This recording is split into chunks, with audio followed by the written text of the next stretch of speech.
Pelayanan bagi sesama adalah panggilan mulia yang seringkali diiringi tantangan besar. Namun bagi mereka yang telah menjawab panggilan tersebut sebagai misionaris dan pekerja pastoral gereja Katolik, tantangan ini kadang harus dibayar dengan pengorbanan terbesar, nyawa mereka sendiri. Tahun-tahun 2024 menjadi tahun penuh duka, di mana 13 pelayan gereja kehilangan hidup mereka dari Afrika hingga Eropa, dari Amerika hingga tempat-tempat yang paling berbahaya di dunia. Laporan terbaru dari agensia Fides, kantor berita misionaris Vatikan, mengungkapkan kisah tragis ini.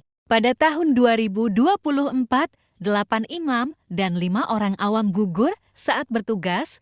5 dari mereka kehilangan nyawa di Afrika, 5 lagi di Amerika, sementara 2 imam tewas di Eropa.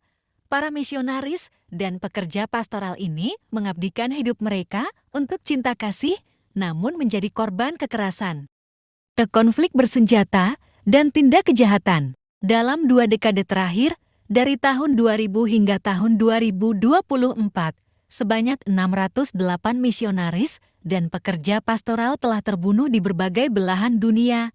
Angka ini tidak hanya mencerminkan pengorbanan, tetapi juga menggambarkan tantangan yang dihadapi gereja dalam menyebarkan pesan cinta kasih dan perdamaian di tengah dunia yang penuh kekerasan. Di Afrika, ancaman terhadap komunitas Kristen terus meningkat, terutama dari kelompok jihadis. Burkina Faso menjadi salah satu wilayah yang paling terdampak. Van Ois Kabore, seorang relawan berusia 55 tahun, kehilangan nyawanya dalam serangan saat ia memimpin doa di bulan Februari. Tak lama berselang, Edward Zutenga Yobare, seorang katekis, ditemukan tewas dengan tanda-tanda penyiksaan berat pada bulan April. Di Afrika Selatan, 2 imam dibunuh dengan kejam dalam waktu yang berdekatan.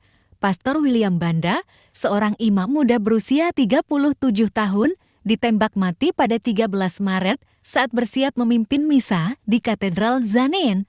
Sebulan kemudian, Pastor Paul Tatu, 45 tahun, juga menjadi korban penembakan di Pretoria pada 27 April. Kekerasan terhadap para pelayan gereja juga terjadi di Eropa. Di Polandia, Pastor Lech Lachowicz, seorang imam senior berusia 72 tahun, tewas setelah diserang oleh penyusup bersenjata kapak di pastorannya. Sementara itu, di Spanyol, Pastor Juan Antonio Lorente, seorang Fransiskan berusia 76 tahun, meninggal setelah menjadi korban serangan brutal di biaranya di Gilead. Di Amerika Latin, ancaman kejahatan terorganisir juga menjadi kenyataan pahit bagi gereja. Di Honduras, Juan Antonio Lopez, seorang koordinator pastoral sosial berusia 46 tahun, tewas setelah berani mengecam hubungan antara pejabat kota dan kelompok kriminal. Kematian Lopez membuat Paus Fransiskus secara khusus mengutuk kekerasan ini dalam pidato Angelus pada 22 September.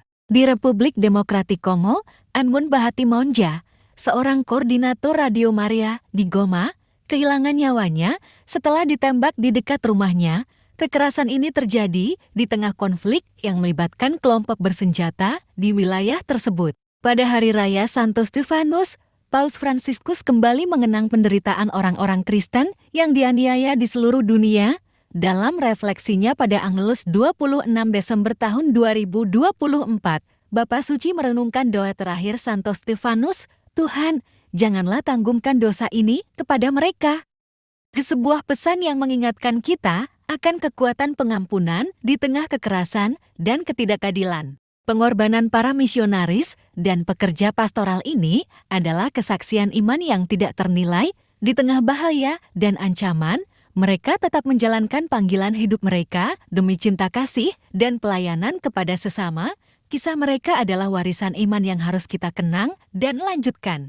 Jangan biarkan pengorbanan mereka sia-sia. Mari kita terus berdoa dan mendukung mereka yang berada di garis depan misi gereja. Jika sobat-sobat Katolik terkini tergerak oleh kisah ini, dukung kami dengan like, komen, dan subscribe. Jangan lupa untuk berlangganan agar sobat-sobat Katolik terkini tidak ketinggalan dengan konten-konten terbaru dari kami.